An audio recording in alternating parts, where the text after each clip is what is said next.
আসসালামু আলাইকুম guys, this is rises family. আজকে আমরা নতুন কিছু রান্না করব। চলুন দেখি এবার আমরা কি রান্না করি। আর অবশ্যই লাইক কমেন্ট শেয়ার করে যাব।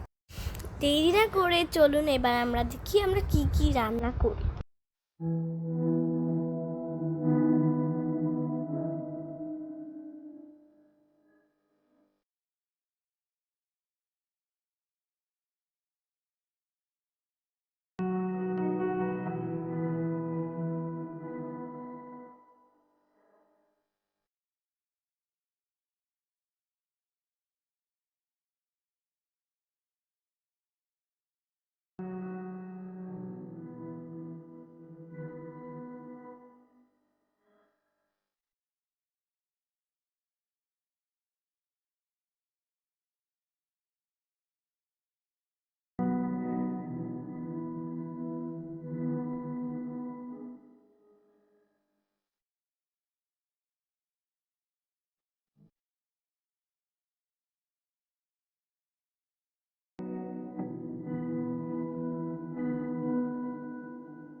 আমাদের ভিডিওটি ভালো লাগলে লাইক কমেন্ট শেয়ার করে যাবেন।